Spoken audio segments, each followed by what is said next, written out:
Hi, welcome. I am Brittany with Birth It Forward, certified birth and bereavement doula, certified yoga instructor, and family photographer. Today, we are going to talk about what to take to the hospital for the birth of your baby. We're going to talk about things that mom will need specifically, things that baby specifically needs, and things that your partner might need. So let's start with mom. We are going to start with the birth. Okay, so before you go to the hospital, you probably meet with the maternity navigator of the hospital, and you're going to fill out all of their lovely forms that they have. For that, you're going to need your insurance, your photo ID, and any specifics for your birth plan. Uh, those are the kinds of things that you're going to be filling out on their paperwork. Now, if you are planning a home birth or a birth center birth, you're probably going to need to bring those items to the hospital with you if you're transferring, because you probably didn't fill those out already.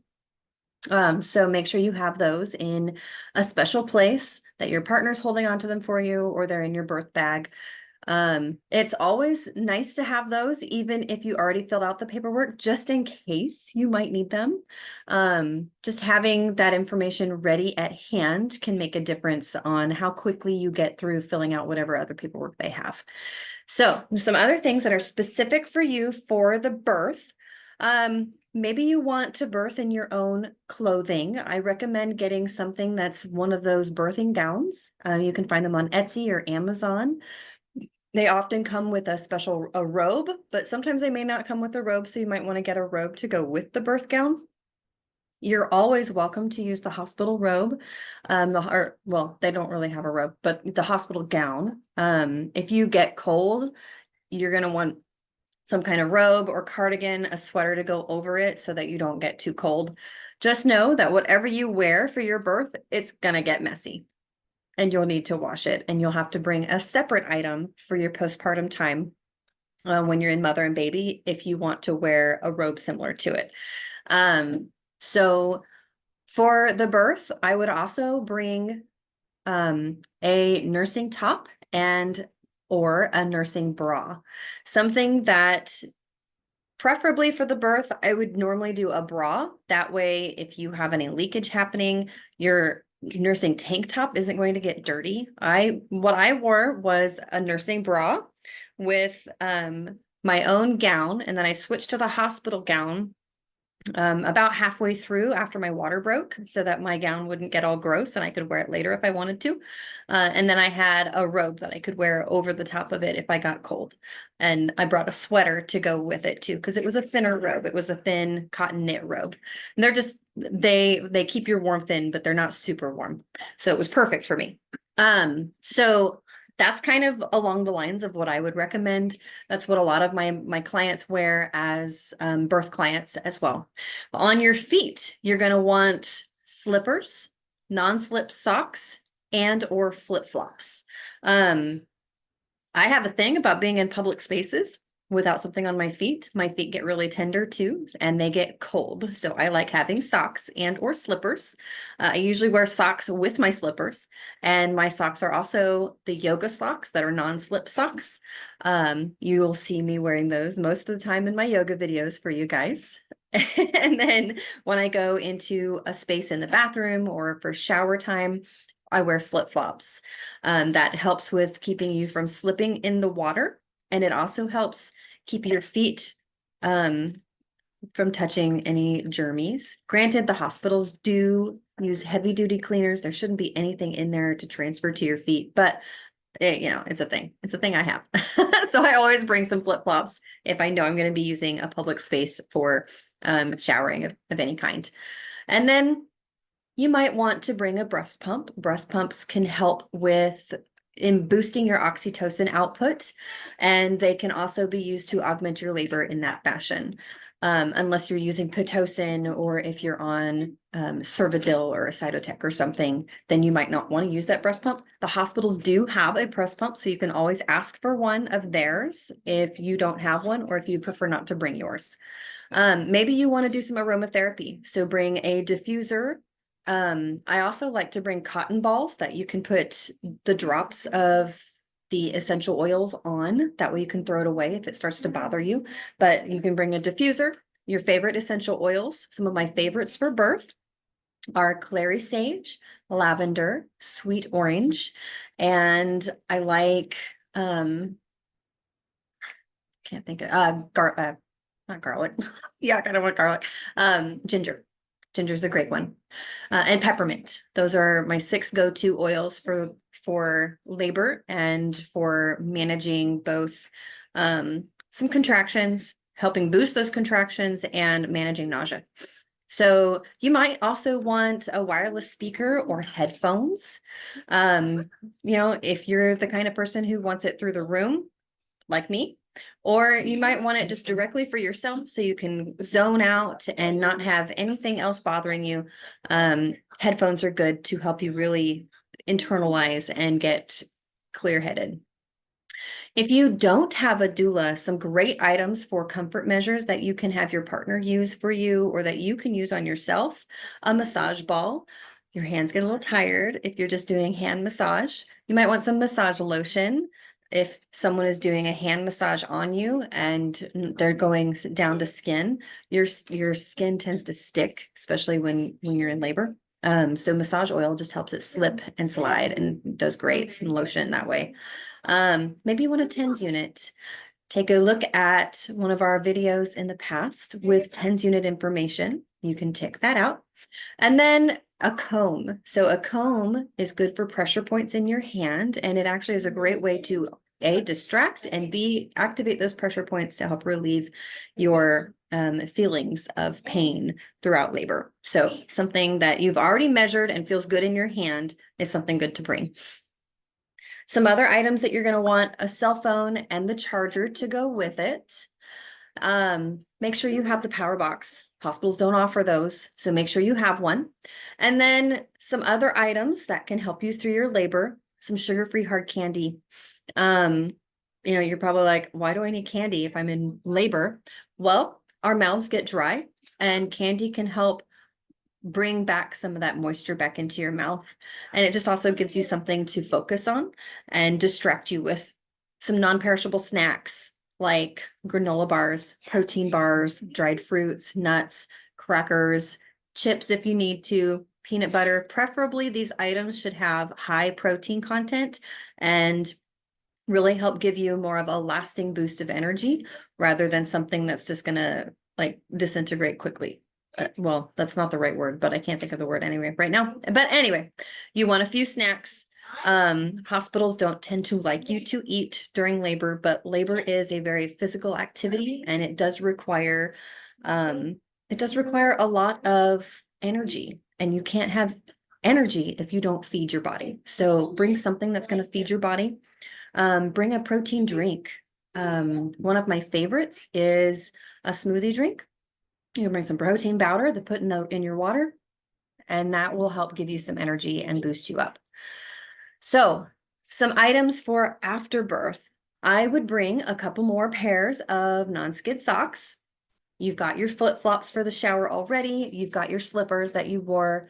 You might want to bring a second pair just in case your first pair gets a little dirty, but again, that's why the socks.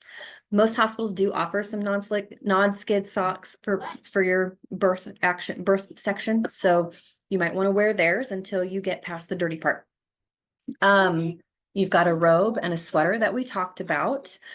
Rooms can get a little chilly. Sometimes they can get a little hot too. Most of the rooms you can usually adjust the temperature, but just in case you can't, make sure you're prepared for hot or cold. I forgot to move this up to the birth section, but ponytail holders, hair clips, a headband, something that you can get your hair out of your way.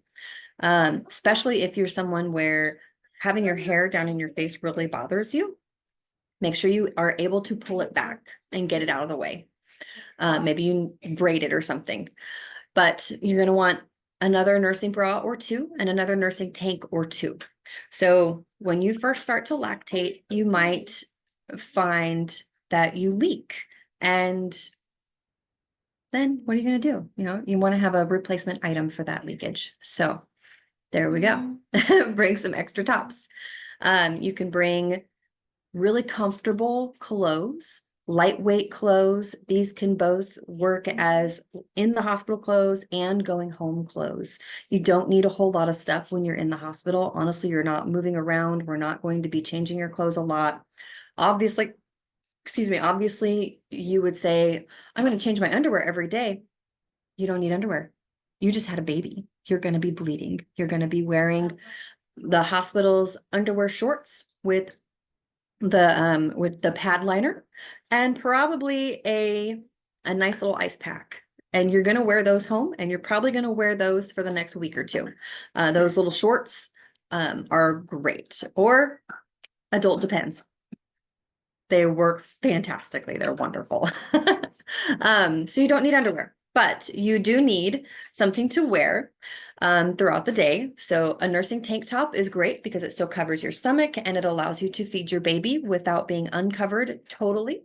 And then I like to wear a robe over that or a sweater of some kind that I can easily quickly pull it aside and just have access to one side or the other. And then you can have like your maternity leggings that you wore in. I wouldn't do maternity jeans. You're just not going to want to wear them unless I mean, you might there. I've seen moms wear them out, but some maternity leggings and or a maxi dress. Like actually kind of like what I'm wearing today. They have good stretch. They don't touch a whole lot if you're sensitive, and they're super easy to work with. You can have all the things underneath without having to worry about anything. So those are a great option for going home and for just wearing through the hospital. Some optional items, you might want to bring a breastfeeding pillow. The hospitals generally do have something available for you, or you can just grab a ton of pillows and tuck them all around yourself. But maybe you want your boppy pillow or something along those lines. You can grab that.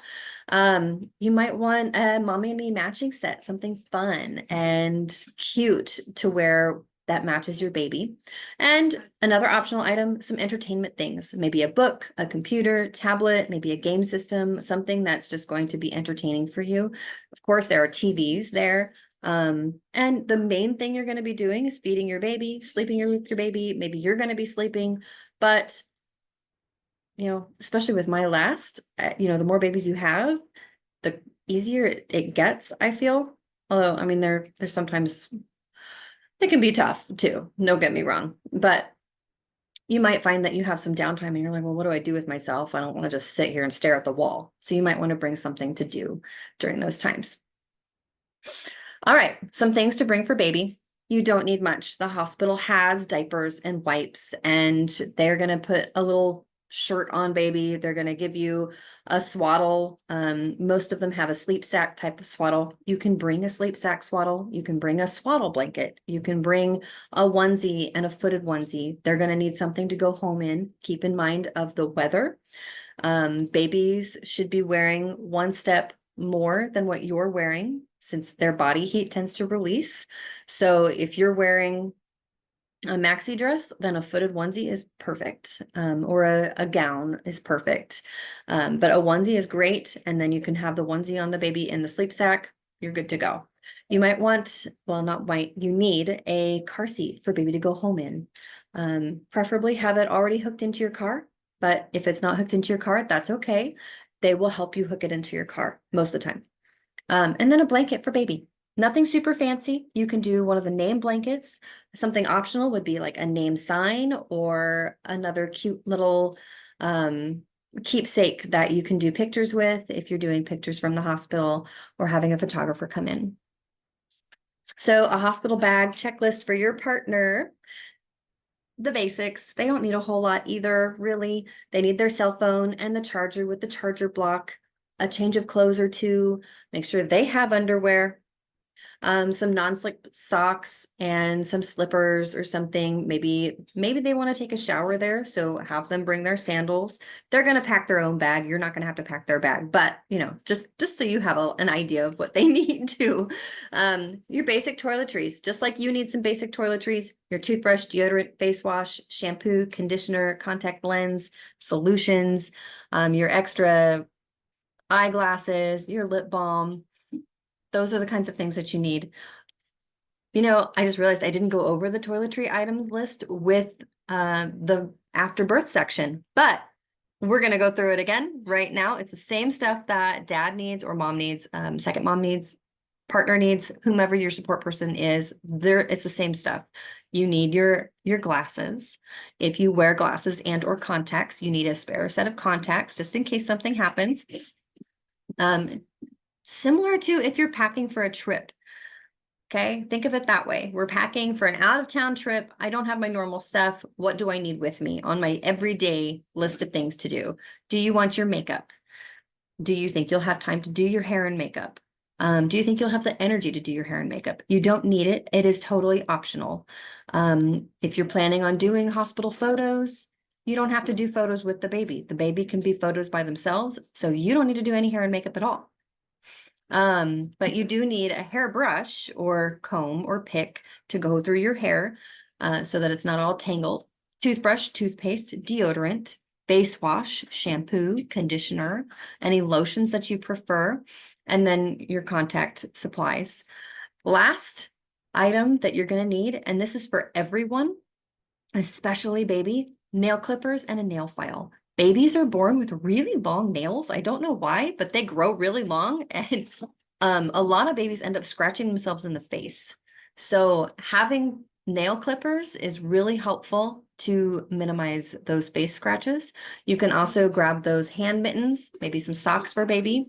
But I mean, nail clippers, they're great. They just really knock it out. So back to dad or partner. He needs some snacks. Bring some good snacks. You know, you may not find that you're getting a lot of food at the hospital. The mom gets food, like whoever the birth person is, they bring food to her, but they don't really bring a lot of food to partner. They might give you a meal ticket for a day or two, like one ticket a day. So you're going to want to bring some snacks. Optional, again, entertainment items, computer, tablet, game system, and any prescription medication items that you might need on a daily basis. So this is just a quick list for you. I will link to a blog post, and in the blog post, I will link to a downloadable sheet where you have a checklist. So that is your list for the hospital, guys. Super easy. Have a great rest of your day. Thank you for following and for watching our videos. You can get some more information on being ready for birth and through your pregnancy and through your postpartum time by following and subscribing our channel, Birth It Forward. Hit that bell button and get notified when our newest videos come out. I generally do 2 videos a week, one on Tuesday for our Birth Tip Tuesday and one on Friday, which is our pregnancy yoga, pregnancy and postpartum yoga. So make sure you follow us, get some info. We have birth videos that come out when we have clients who agree to allow us to use their photos.